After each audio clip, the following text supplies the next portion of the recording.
இப்ப அனுபவிச்சுட்டு இருக்கிற விஷயங்கள்லாம் டோட்டலா மாறும்.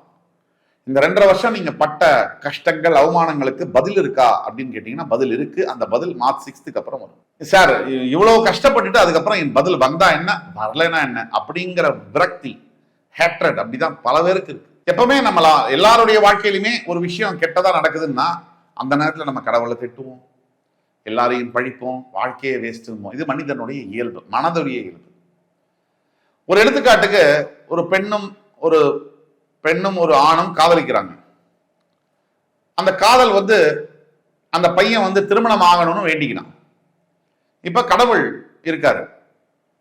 கடவுள்கிட்ட போய் அந்த பையன் கேட்கிறான், என் காதலை எப்படியாவது சேர்த்து வச்சு திருமணம் ஆகணும்னு வேண்டி. இதுதான் இயல்பு.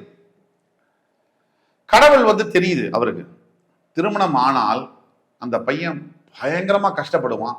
இந்த பெண்ணுக்கும் ஆணுக்கும் மிகப்பெரிய தகராறு நடந்து சட்டையை கிடைச்சிட்டு பிரிஞ்சிருவாங்க, கோர்ட்டு கேஸ், வக்கீல், போலீஸ். இப்ப கடவுள் அவனுடைய காதலை நிறைவேற்ற வேண்டுமா நிறைவேற்றக்கூடாதா? இதுதான் கேள்வி. நிறைவேற்றினா ஃபுல் லாங் டேர்முக்கு அவனுக்கு பிரச்சனை. அன்னைக்கு திருப்பியும் கடவுளை அன்னைக்கே பிரிச்சிருக்கலாமே. நிறைவேற்றலைன்னா என் காதலை நிறைவேற்றலையே, கடவுளே இல்லைன்னா. இப்படிதான் ஜோதிடருடைய நிலைமையுமே. நெகட்டிவா சொன்னா நெகட்டிவ், பாசிட்டிவா சொன்னா பாசிட்டிவ், ரெண்டுமே தப்புன்னா இதுக்கு நடுவில் சொல்லவே முடியாது.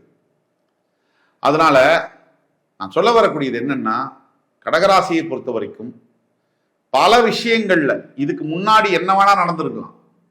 அடுத்த கட்டம் வாழ்க்கையில நம்ம நகர்ந்தே ஆகணும் இல்லையா? அங்கேயே இருக்க முடியாது. சோகத்திலேயே உலகத்திலேயே பெரிய சோகம் அப்படின்னு நினைக்கிறது என்ன தெரியுமா?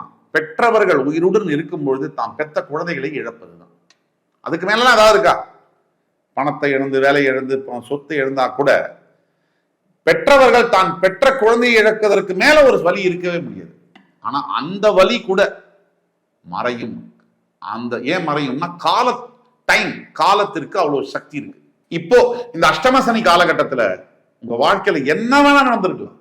பிரச்சனைகள், தோல்விகள், விரக்தி, மனம் அப்படியே உடைஞ்சு போயிருக்கலாம், பண இழப்பு, அவமானம், என்ன வேணா எது நடந்தாலும் அந்த எபிசோட் முடிய போகுது.